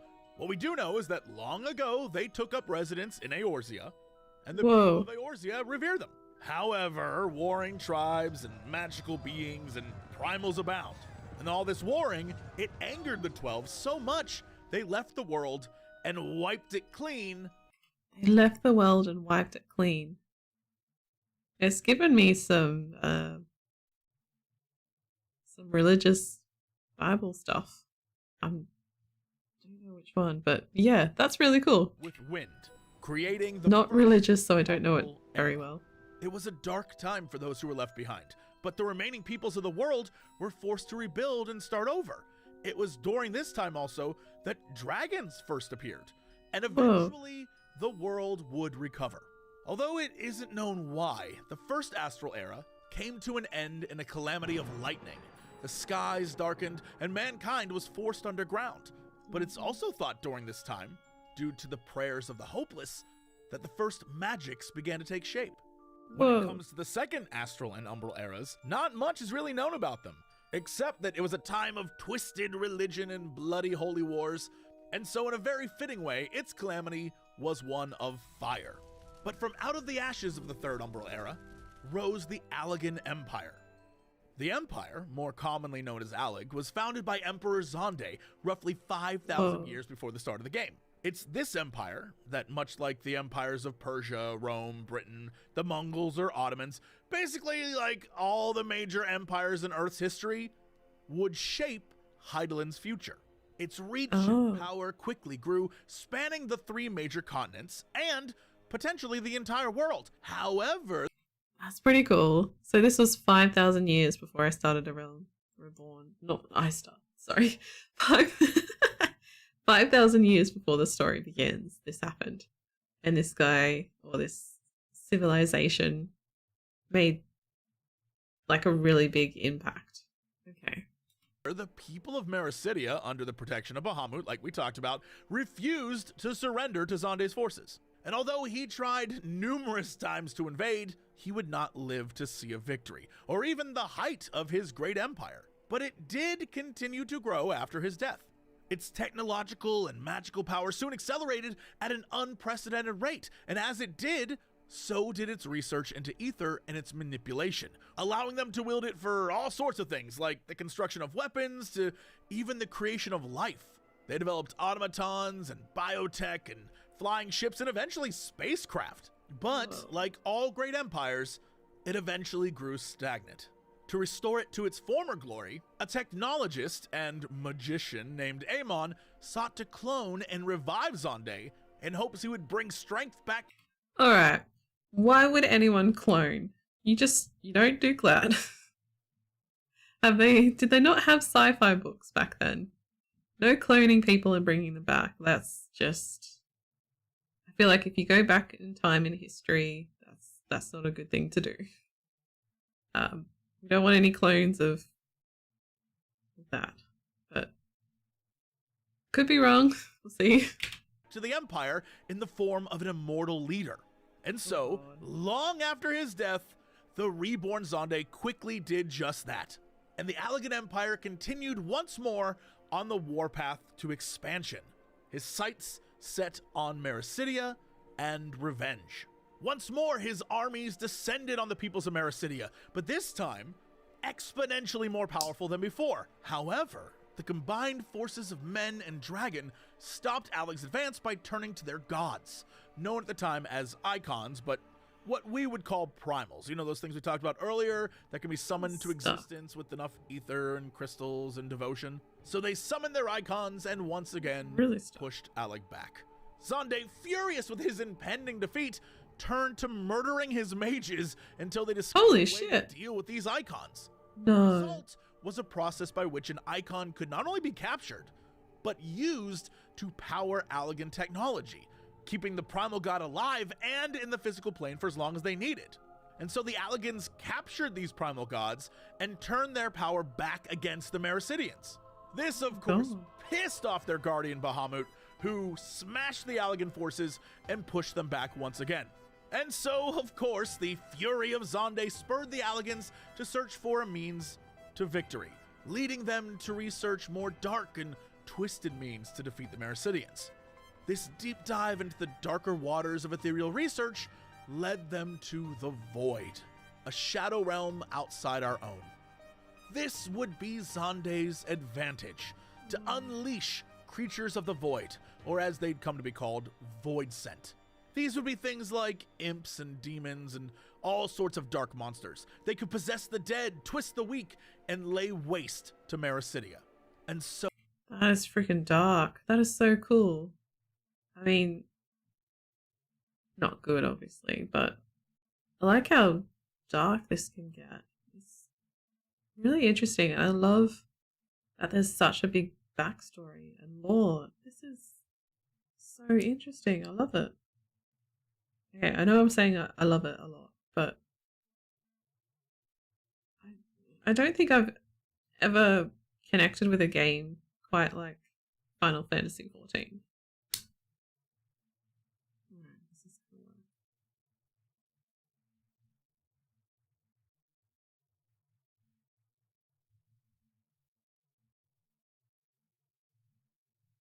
Someone keeps getting stuck down. So they did. Mericidia fell, much of it rendered to a wasteland, and finally Bahamut was captured.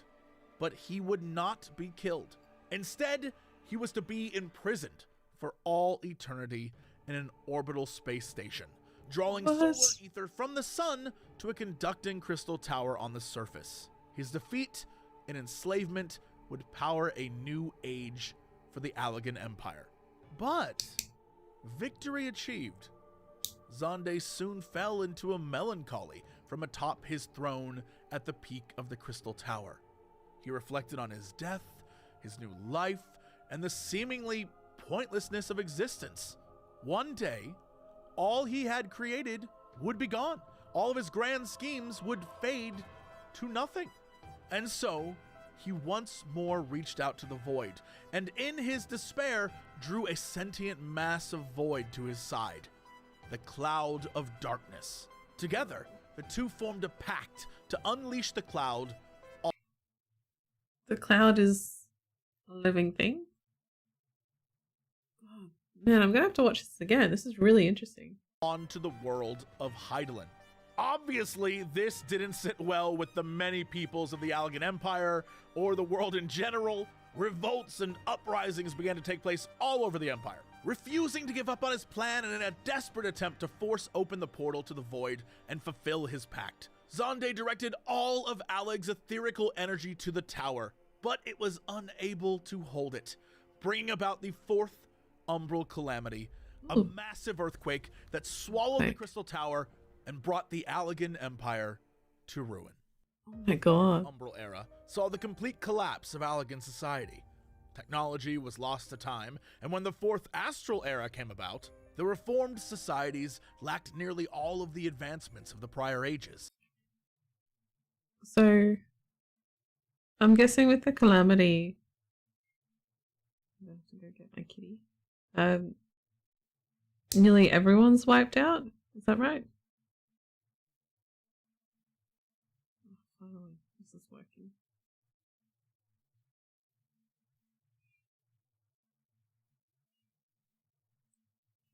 One second while I go get the kitty cat.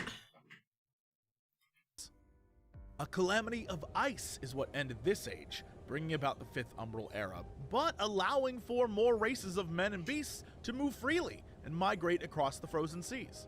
The fifth Astral Age was one of great importance and saw the rediscovery of magic. It was during this time that the sorceress Shatoto discovered black magic, setting in motion events that would again alter the world. And as magic and its use expanded, three great nations arose, each using magic as an engine to power their growth. The first was Mach, founded in what would now be somewhere around here. It was there that Shatoto would delve deeper into spellcraft and create the first black mages. Their powers only increased. That's cool. So, to each job and class have like a history of when they were first created or something like that. That's when Black Mage was first created. So that's pretty cool. Increasing as they began to access the void and once again unleash its terrible power on Eorzea. The next was Amdapor, a nation located right around here. In response to Mach's growing dark powers, they created white magic. Now, to clarify, just like all things in Final Fantasy XIV, black versus white magic isn't necessarily evil versus good or damage versus healing.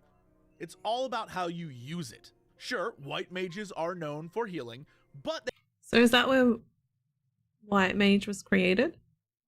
That's freaking cool. They can also use powers like Holy to devastate the enemy. And the last nation was the Scholars of Nim, which would be somewhere around here. There isn't much known about Nim, how or why they were founded, but what is known is that they tried mostly to keep to themselves. It appears most of their magic was developed for defensive purposes. And so, of course, based on how I described the previous two nations, it would be obvious why the people of Nim would want to keep to themselves, because it wouldn't be long before war broke out between Amdapor and Mach. But the poor Nimians, despite their best efforts, were unable to stay out of the conflict, because the Machi figured if they ever joined the enemy, they could be a real threat. So they unleashed a mysterious illness called the Green Death upon them. Oh. Just like that, there were only two nations left. Oh my god. So the War of the Magi, as it would be called, raged on. The heavy use of elemental magics began to throw the world out of balance. The Machi, desperate to end the war once and for all, summoned forth a king among the Void Sent, Diabolos, to destroy Amdapor's city. But using the power of white magic, the Amdapori managed to lock the creature away and prevent what they thought would be a coming calamity. But it turns out all of this use of elemental magics triggered one neither nation had foreseen. As the two battered each other with elements like fire and wind and earth and lightning to power their spells, they drained the land of that ether. and it tipped its elemental balance in favor of water. Oh, Sixth Umbral calamity, flooding. Great Flood. Man, this is really good. This is really interesting. I really like the lore stuff. I mean, Australia's had a terrible summer with lots and lots of flooding and damage. I feel them. That would be really awful. The realm and both nations were devastated. Yeah. But it was this calamity that would see rise to the city-states we know in Eorzea today. In fact, it's thought a few Maki escaped the calamity and ended up founding the city of Belladia, which would eventually lead to Ul'dah, and soon the other city-states and nations we know today. Now, I'm sure at this point, a few of you are wondering, Jesse, my dude, great lore, but what was the point of all that? Well, in this game, when it comes to any and all trouble, it's usually caused by one of four things. It's either something terrible the Alligans did way back when, or something left over, a remnant from the War of the Magi, or something from the Garlean Empire. Which brings us to the last bit of lore for this video, Garlemald. The current and biggest threat to everyone who just wants to go fishing and chocobo race. The Garleans, pure-blood Garleans, cannot use magic. Long ago, their ancestors fled north after a terrible accident destroyed their home, and for thousands of years, they existed as a small nation in northern Ilsebard. And as I'm sure you've noticed from what we've talked about, most growth as a nation up until this point came from wielding ether in its various forms. And like I said, the Garleans simply could not. Then 50 years ago, Solus Zos Galvis, a brilliant leader and soon to be first emperor, discovered something called ceruleum, a powerful source of energy found in abundance on Ilsebard. Think of it like glowy oil. This great discovery brought technological change to the Garleans unlike anything anyone had ever seen before. In a single generation, he managed to create a continent-spanning empire and a new type of ceruleum-powered machine, Magitech. To say this quick ascension to power affected the egos of the Garleans would be an understatement. They came to believe themselves to be superior to all other races. They ascended so quickly with no help from magic. And so, with this attitude and the Imperial war machine, they soon turned their gaze to the rest. So the Garleans is the land that's in the clouds that we don't know much about of. But they're non-magical. But one of them was able to get the power of magic oil thing that I forgot the name of already. And use that. And then thought themselves elitist, was that right? Because they can do everything without the use of aetherite magic, I think. To the world, under the pretense of bringing the more barbaric races into the fold and ending dangerous religions and the practice of summoning elemental primals, they would expand east into Othard, conquering Doma and Dalmasca. With little resistance and their only major threat, Alamigo, on their border, they next sought to conquer Aldenard. And so, 20 years prior to the start of our story, we know that. Attack Alamigo. Suffering from all sorts of problems and internal strife of its own, Alamigo fell quickly to the Empire. Its people outcast or forced into servitude, the great might of their nation in ruins. Now, nothing stood in the way of Garlemald's invasion of Eorzea. It's this invasion that would serve as the beginning of Final Fantasy XIV version 1.0. And so those are the three major obstacles you'll face as the Warrior of Light. So to summarize, Heidelen is both a planet, star, and crystal, the patron of you, the Warrior of Light. That crystal is connected to the ether that flows through everything.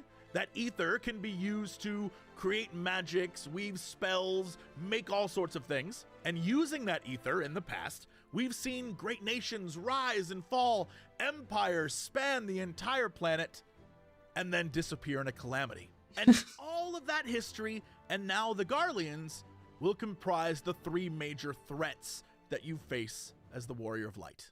Really? Oh, wait, did I say there was a fourth? Yeah. I guess we'll have to save them for the next video.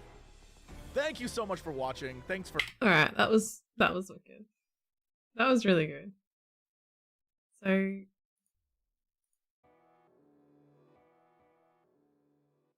So it's sort of like the calamities have an elemental effect of earthquakes, fires, ice, ages, floods.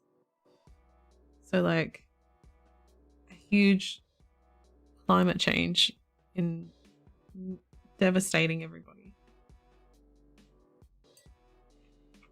Yeah, that's pretty cool.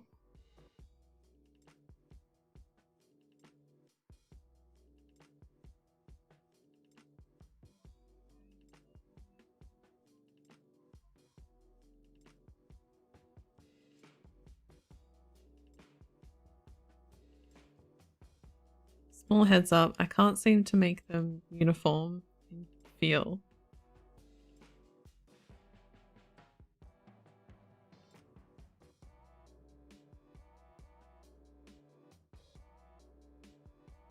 Feels like lighter. This one feels heavier.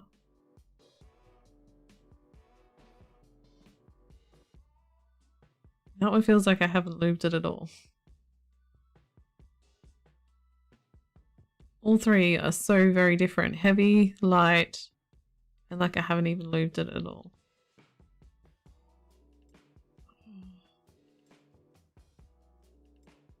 That sucks.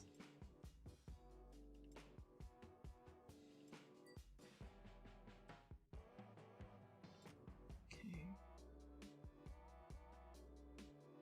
I don't even know if films are worth it. They better be after all this effort.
I'm just trying to get the remnants on the lid. Like there's a big chunk right there.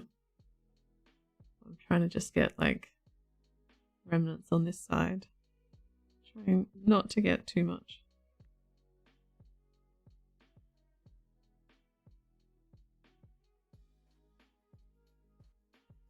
Oh, starting to get tired. I don't know. Going for 2 hours so far. Just under 2 hours.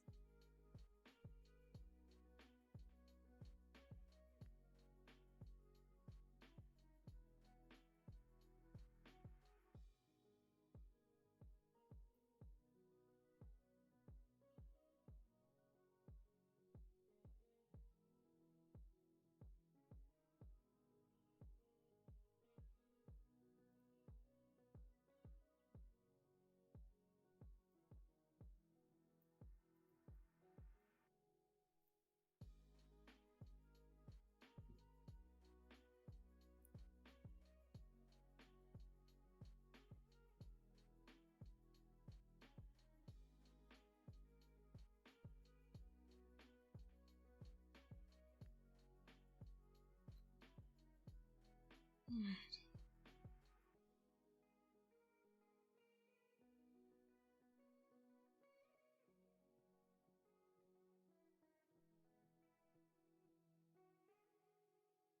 It's absolutely pouring rain at the moment.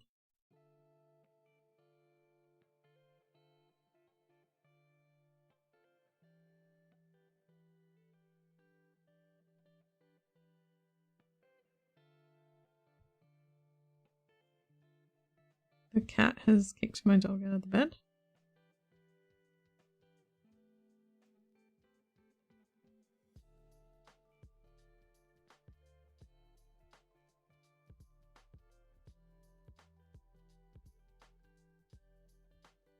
Not sure if I like this one. This one's quicker, but I don't know.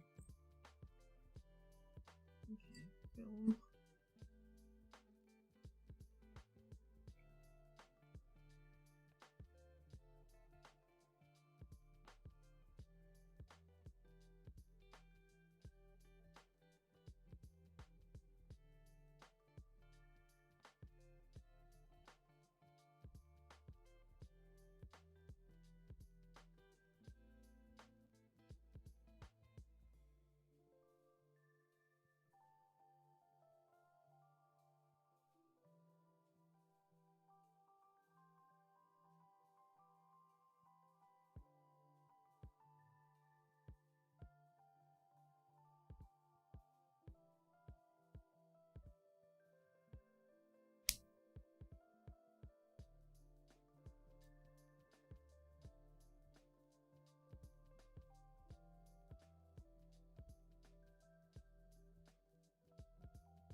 Not sure how I feel about them.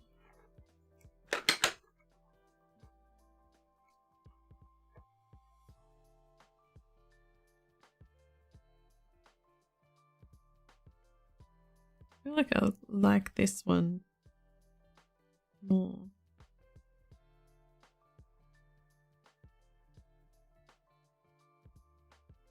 Everything okay?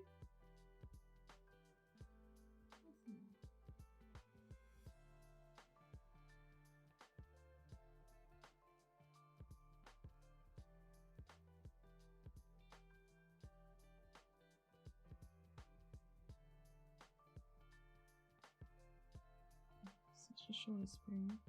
I don't think it's being moved.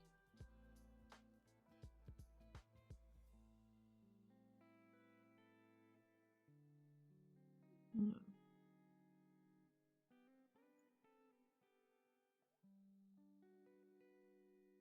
So what does it feel like? Okay. I'm going to lube this cherry clear. See what that's like.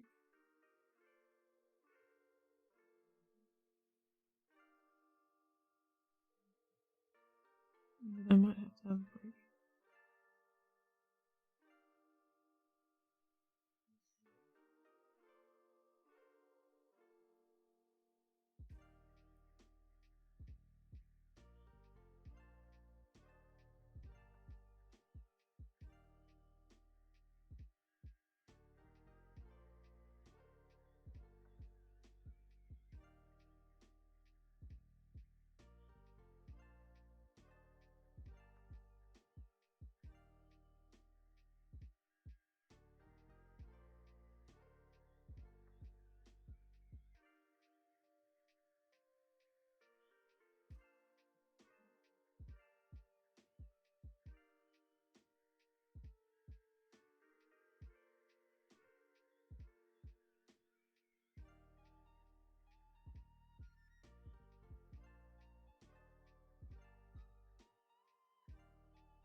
And please go on.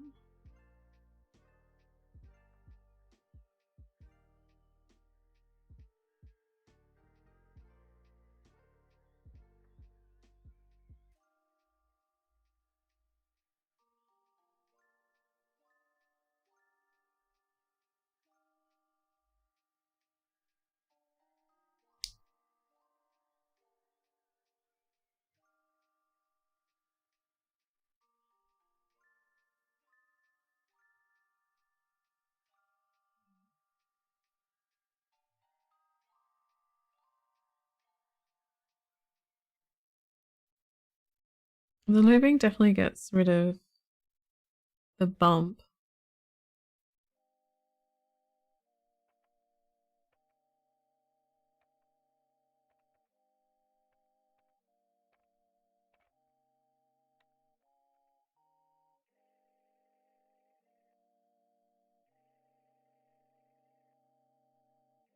I'm being so quiet because I'm trying to decide what I like. It's possible, I think I might be putting too much lube on them. Oh no, oh no, oh no. Hi squirrel, jump down. No, no.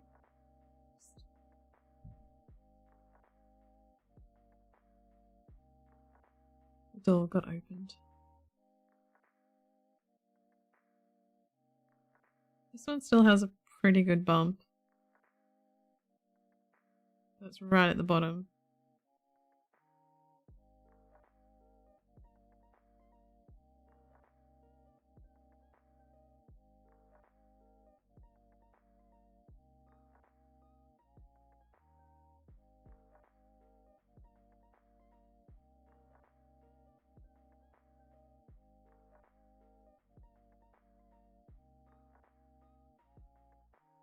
I feel like they're both at the bottom. Sort of halfway.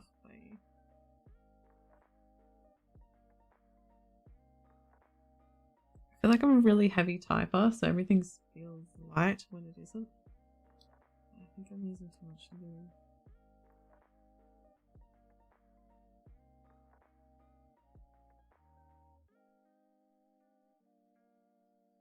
Alright. I'll just do one more. And then I'll probably be off.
I'm gonna try my best not to go near those legs.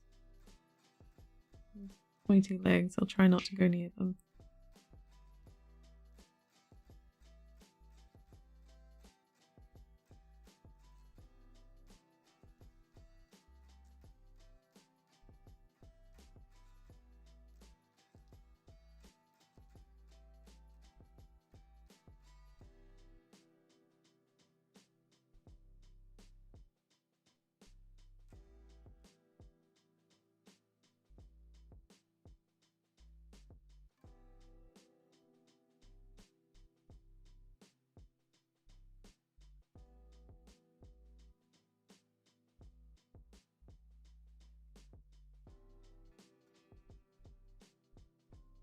Okay.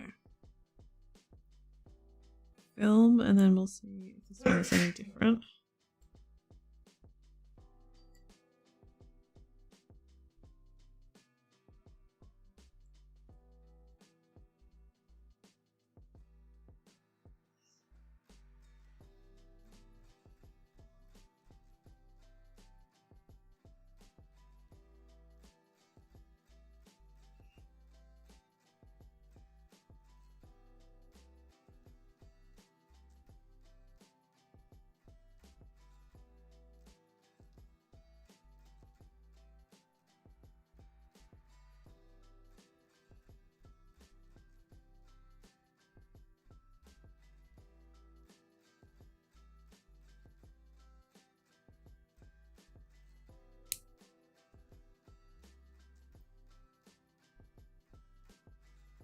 Yeah, I like that.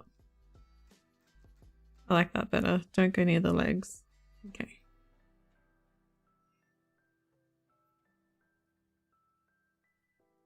Alright, I think I've done like 10. 6, 8, 10, 11. I've done 11.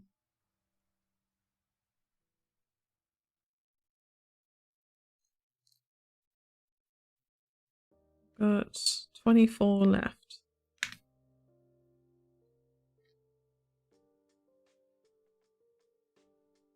I might do these 24 off camera, possibly. Thank you so much for joining me. I'm going to go off and have dinner, and I will be back next weekend to build the GMMK Pro with these switches. Should be good. And we'll do more Final Fantasy lore as well. Alright, take care. Bye everyone.